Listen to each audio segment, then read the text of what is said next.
This is a story of the Bandit, an Estes rocket kit from the 1970s. This particular kit was built around 1977.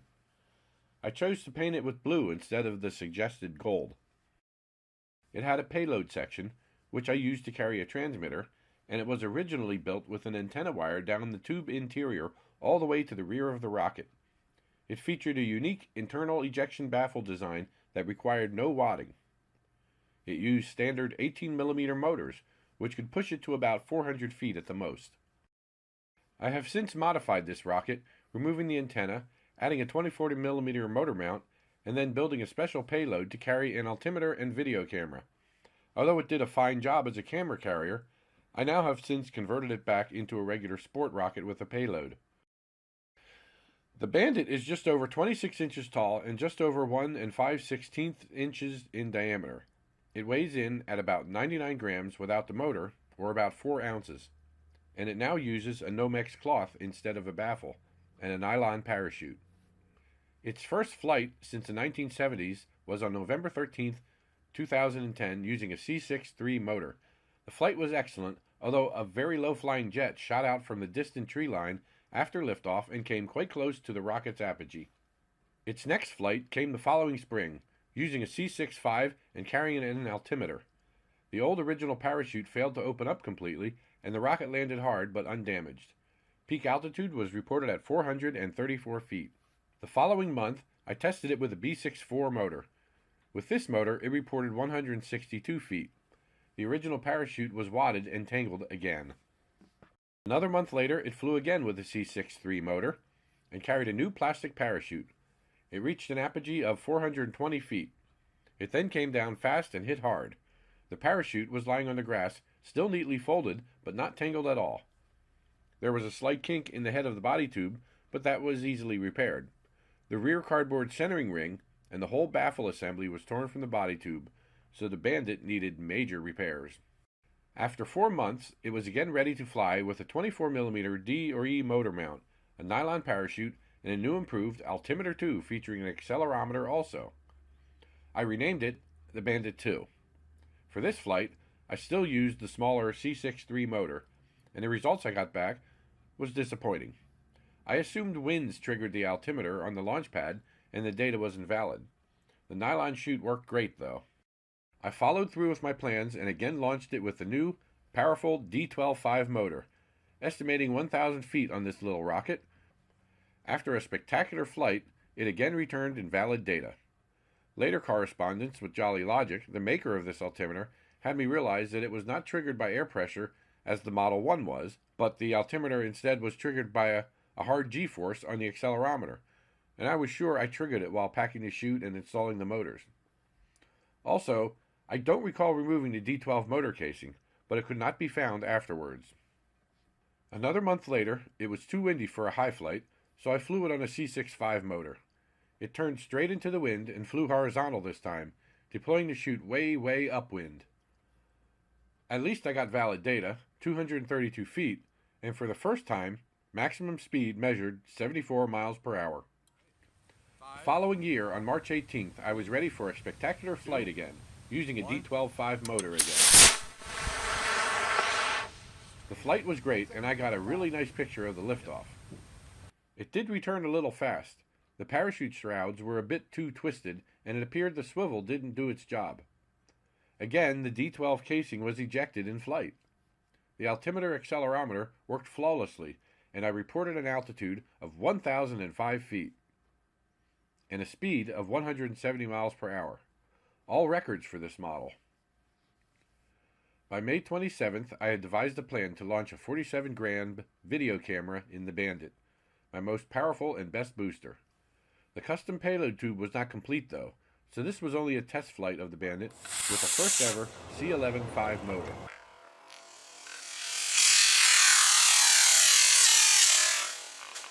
It was later in the day and a storm was approaching, so this was the last flight.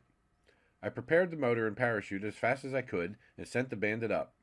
The C11 motor did a fine job, reaching 396 feet while going up to 103 miles per hour. In my haste to prepare the rocket, I must have packed the chute too tight. It was stuck in the tube and the rocket came down very fast. The body tube struck first and was crushed. The only way to repair this was to cut off the top inch, so the tube decal, experimental, had to lose the ental. I completed the HD payload section and the configured rocket to use that. The payload section holds the altimeter accelerometer in the bottom half, and the top half holds the camera in a tinted window to take photographs of the horizon during flight and recovery. What was once the Bandit II was now renamed the Bandit HD for the HD video camera that it carries. In spite of having to cut the body tube short, the additional length of the payload makes the Bandit II over 28 inches high, and with full electronic package, weighs in at 153.4 grams, my heaviest rocket so far. Here is the altimeter and the camera and the foam and cardboard structure that holds them in place in the payload tube. The camera looks out the tinted glass window in the payload tube. The Bandit HD configuration also carries 4 parachutes. One 12-inch chute is for the booster body tube. The payload has 3 separate 9-inch parachutes for redundancy, to make sure that the expensive electronics survive the fall. I did away with a shock cord tying the booster and payload, so that the payload can fall more steadily without the booster tied to it. I also hoped the payload could snap a picture of the booster from the air. The first Bandit HD flight, skies were clear above, but it was a bit hazy. The flight up was as good as can be expected. The rocket flew much higher than expected given the heavy payload it carried.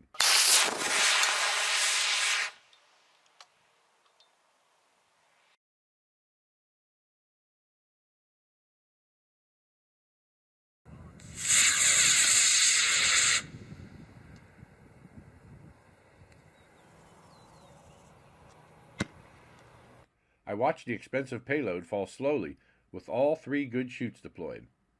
I saw the payload get carried away in the somewhat gusty winds. It landed across a street into the next field, missing a tall tree by about 20 yards, and was safely recovered. I completely lost sight of the booster, but a fellow club member claimed to see it fall rather fast in the upwind direction. After a bit of a search, it was found with the main chute still in the tube, and the top 2 inches crushed beyond salvation. I then realized that, although the payload pulls out the payload parachute, there is nothing to pull out the main parachute, which relies on the strong ejection charge to push it out. Apparently, there wasn't a strong enough ejection charge. I learned the hard way in my first ever multi-parachute flight. Here is a video from this flight.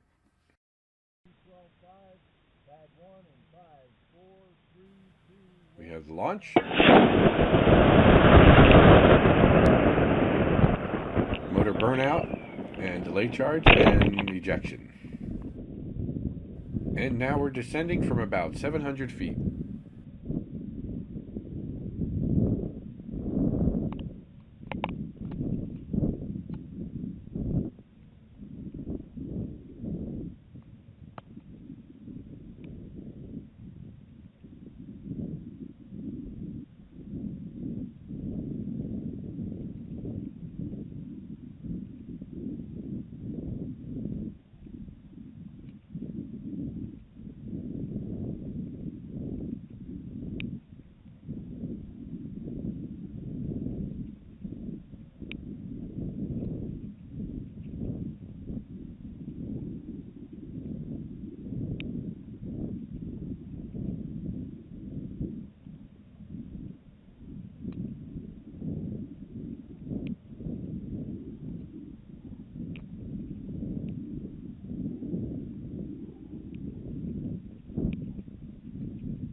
Here are some photographs made during this first flight. This first one shows the booster being thrown towards the west, with no parachute visible. Farmland to the north. Memorial Lake to the east. Another view of the lake. The mountain gap to the north. The rural landscape to the southwest. The interstate to the east. the flying field to the south. I repaired the Bandit HD as quickly as possible, adding several new inches of body tube.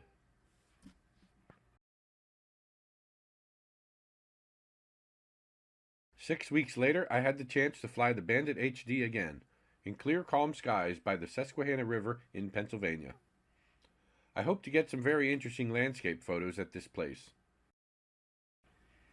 I flew 3 flights today to make sure that I got at least one good set of pictures. The first flight was near perfect. The motor was a D12-5. 2, 1.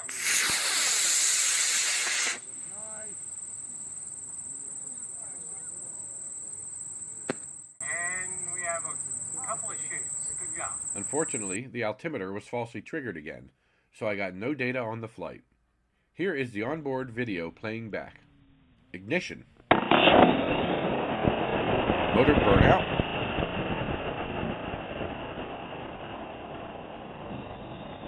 Ejection. Booster parachute opening. I packed the payload parachutes first, then the booster chute on top so that it would be pulled out by the other 3 parachutes. It worked fine and both sections returned with all good chutes.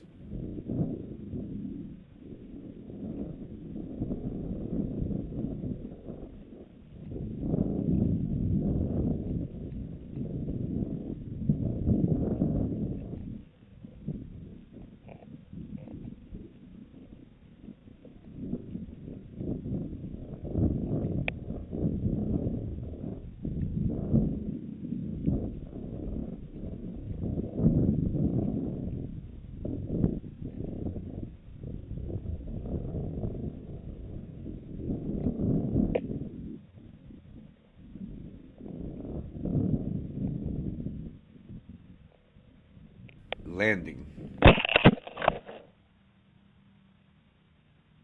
Hello. 2, 1.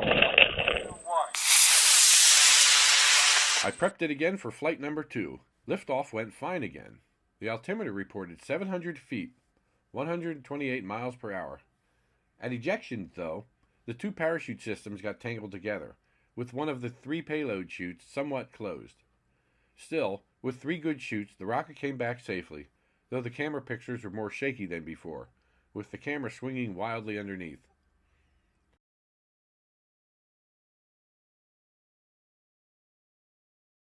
Here is the video from flight number 2.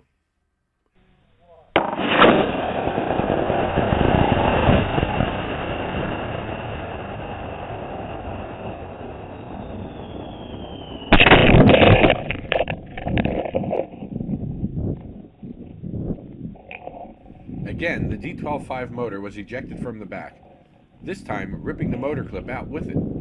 I suspected the new baffle design held too much pressure in. I was lucky to get a good ejection of all 4 parachutes.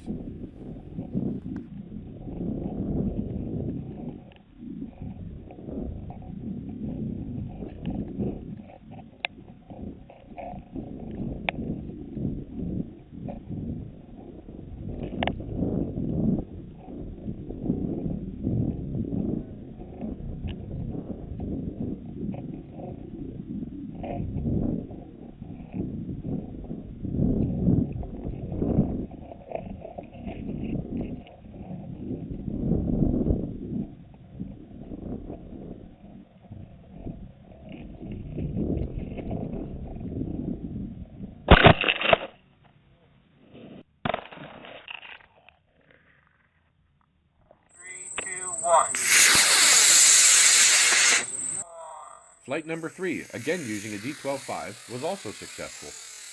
Without a motor clip, I friction fit the motor in the back. It returned 730 feet and 129 miles per hour for the flight. Here is the video.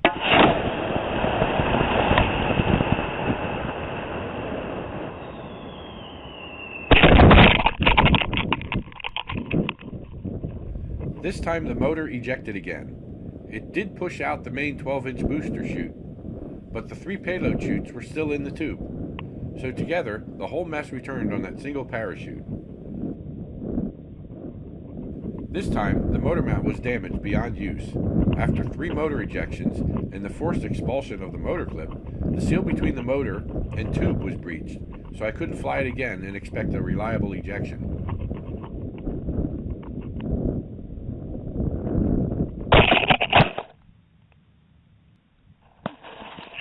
I now learned from this and another depowered model with the same baffle and an ejection problem that baffles seem to be useless on higher powered motors. Still, I got plenty of good images from this series of flights. Here are some of my favorites.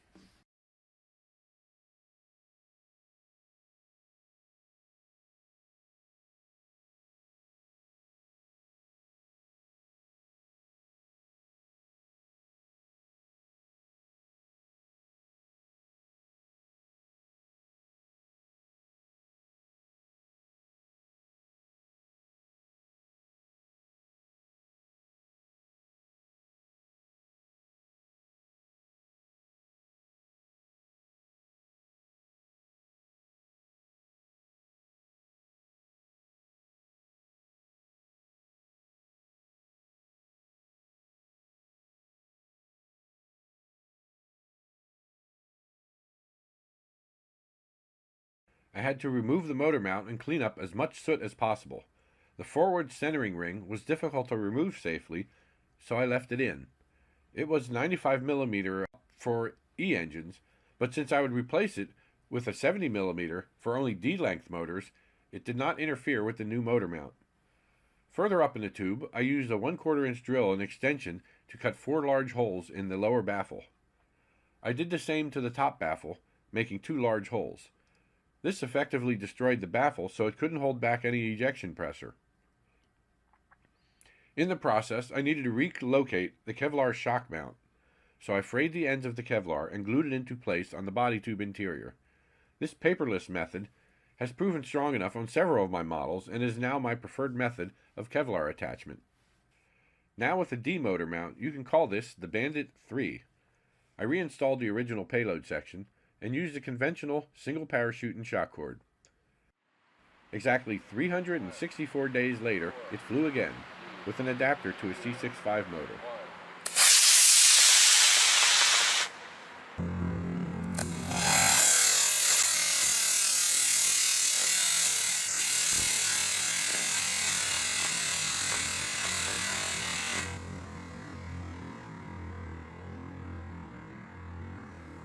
The lighter Bandit flew well. It gave me a good parachute and returned with no problems.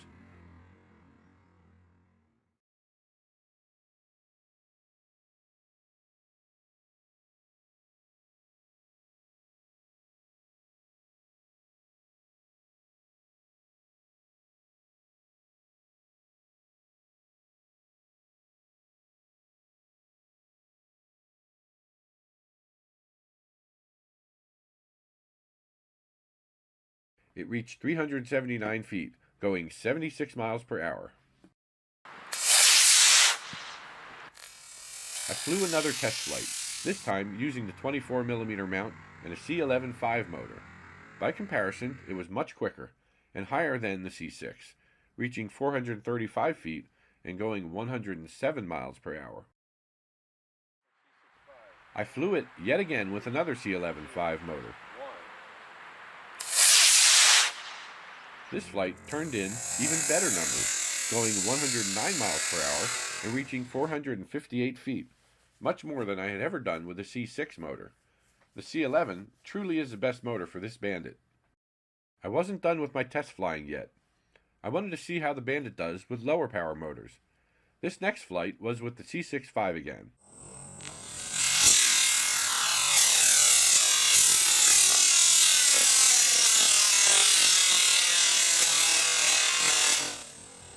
It flew well, but the slow speed allowed it to turn into the wind. The C11 is better at avoiding this problem.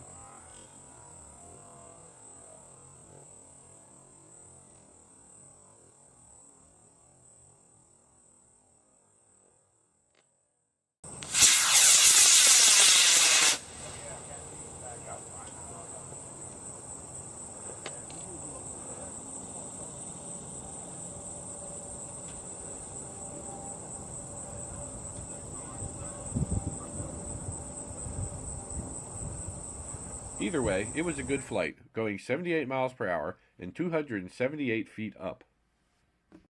Now, I wanted to flirt with the extreme low end of the performance, flying with a B62 motor.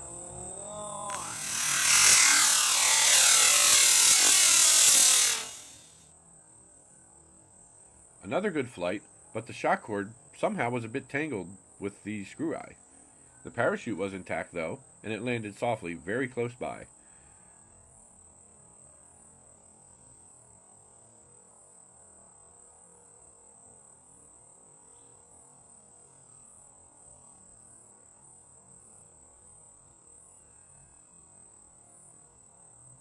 Reporting a speed of 47 miles per hour and an altitude of 123 feet.